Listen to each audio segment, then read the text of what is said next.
So, papakita ko sa inyo ngayon yung ginagamit dito sa West Side, Grand West Side Hotel. Yan, Grand West Side Hotel po.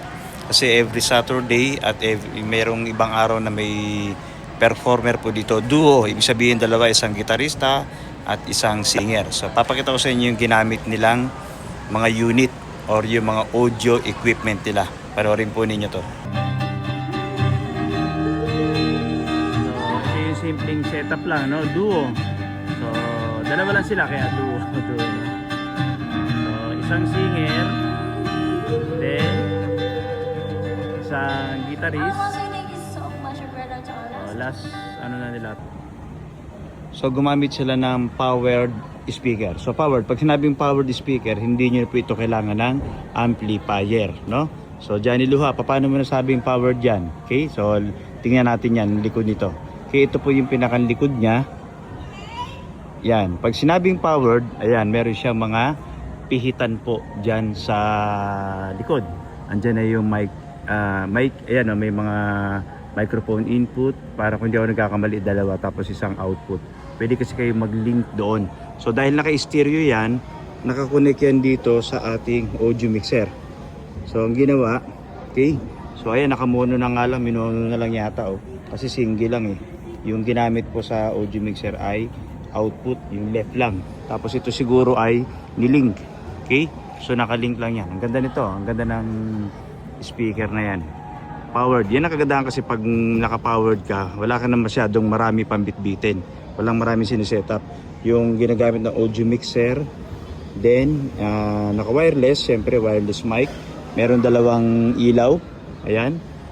Meron dalawang ilaw. Tapos naka-stand. So ako, mas gusto ko rin yung ganito, no? Lalo na kung mga simpleng event lang, may mga live band, ay mga acoustic, no? Mga acoustic duo, kagaya niyan. Siyempre, gumagamit sila ng wireless microphone. Ito, wireless. Ayun na nga yung sinasabi natin kanina, wireless, no? Yun po yung pinakang receiver. Then, ito yung mic stand, lyrics stand. Okay, yan po yung ginamit. Okay, so dito nakakonect yung, dyan nakakonect mismo yung mga ginagamit ng wireless mic, guitar. So ito yung ginamit. Okay? So then naka-wireless. Ito yung ano niya, yung pinakang wireless microphone. Then ito po, 0 dB standard volume, ayan. 0 standard. Tapos yung microphone dalawa. Okay? Ayan po yung dalawang microphone. Then malamang naka-mono kasi single lang ang ginamit, oh. So pwede naman stereo kabilaan. Pero ang ganda na. Tapos, siyempre, yung nakaikot. Ba't nga nakaikot yung wire, no? Nakaikot yung wire niya para hindi bagsak, para hindi nakalawit, no? Nakadikit mismo dun sa pinakang, stand. So, ito yun. Yan po, dyan yung malalaman pag powered ng speaker. Kasi pag hindi powered ng speaker po, wala pong ganyan sa likod. Speaker input lang. Ito may on and off. At itong powered speaker na yan, sinasaksak po sa kuryente yan. Yung mga passive, hindi po sinasaksak sa kuryente. Okay? So ayan, dalawa yan. So ganyan lang ang setup pero ang ganda, no? So dito po yan sa Grand West Side Hotel na pinuntahan natin.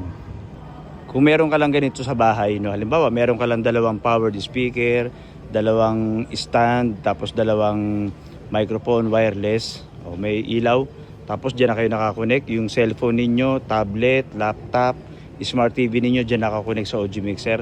Abay, para kayo may studio sa loob ng bahay ninyo. Powered na ang piliin ninyo kung pambahay lang. No? Pero depende pa rin sa inyo kung ano po talaga yung kagustuhan ninyo. No? Kung saan kayo nagiging masaya, kung gusto nyo ba hiwa-hiwalay, may subwoofer. No? Ito mga simpleng pwede nyong gayahin. No? Ang ginamit nila ay, ayan, alto. Okay?